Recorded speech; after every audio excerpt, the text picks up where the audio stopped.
സുഹൃത്തുക്കളെ എല്ലാവർക്കും നമസ്കാരം. സെയ്ദ് കയ്യൂസിൻ്റെ കാറിലേക്ക് ഞാൻ നിങ്ങളെ പരിചയപ്പെടുത്തുന്നത് 2008 മോഡൽ വരുന്നൊരു വാഗണർ VXi ആണ്. 2008 മോഡൽ വരുന്ന വാഗണർ VXi. ഇത് തട്ടുമുട്ടും കാര്യങ്ങളൊന്നുമില്ല, വണ്ടി റീപ്ലേസ്മെൻറ്റ് ഒന്നുമില്ലാത്ത കണ്ടീഷൻ വണ്ടിയാണ്. നല്ല എഞ്ചിനാണ്, നല്ല എഞ്ചിൻ വർക്കുമാണ്. അതേപോലെ ടയർ കാര്യങ്ങളൊക്കെ നോക്കുകയാണെങ്കിൽ ഒരു 70-80% ടയറുണ്ട്. ഏസിൻ്റെ ഭാഗം നല്ല വർക്കിൽ ഏസിയിൽ നല്ല ചില്ല് ഏസി ഉണ്ട്. വേറെ തട്ടുമുട്ടും കാര്യങ്ങളും മേജർ ആക്സിഡൻറ്റോ ഒന്നുമില്ലാത്ത വണ്ടി, നല്ല ക്വാളിറ്റി വണ്ടിയാണ്. വണ്ടി ആവശ്യക്കാരെ വിളിച്ചോളി. ലൊക്കേഷൻ വയനാട് കൈനാട്ടിയാണ്.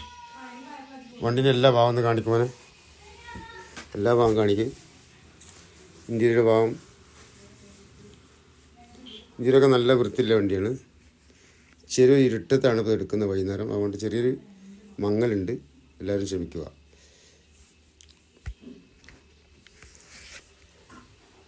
ഇതിൻ്റെ അപ്പുറം കാര്യമൊന്നും വർക്ക് എടുത്തിട്ടില്ല. അപ്പുറമൊക്കെ നല്ല വർക്കാണ്. അതിന് ചെറിയൊരു വർക്ക് എടുത്തത് ഈ ഏസിൻ്റെ പൈപ്പാണ്. അവിടെ ചെറിയൊരു തുരുമ്പുണ്ടായിരുന്നു, അവിടെ ചെറുതായിട്ട് ചെറിയ പെയിൻറ്റ് അടിച്ചിട്ടുണ്ട്, അത്രേ ഉള്ളൂ. മേജർ ആക്സിഡൻറ്റും കാര്യങ്ങളൊന്നുമില്ല. ആവശ്യക്കാർ വിളിച്ചോളി. അതിന് നല്ല വിലക്കുറവുണ്ട് വണ്ടിക്ക്. 65,000 രൂപ വരെ ചോദിക്കുന്നുള്ളൂ. വെറും 65,000 രൂപയ്ക്ക് വണ്ടി നിങ്ങൾക്ക് തരുന്നതായിരിക്കും. ആവശ്യക്കാർ വിളിച്ചോളി. ലൊക്കേഷൻ വയനാട് മേപ്പാടി, വയനാട് കൈനാട്ടിയാണ്. അടുത്തൊരു വീഡിയോ എല്ലാ മാന്യ സുഹൃത്തുക്കൾക്കും നമസ്കാരം. Good bye.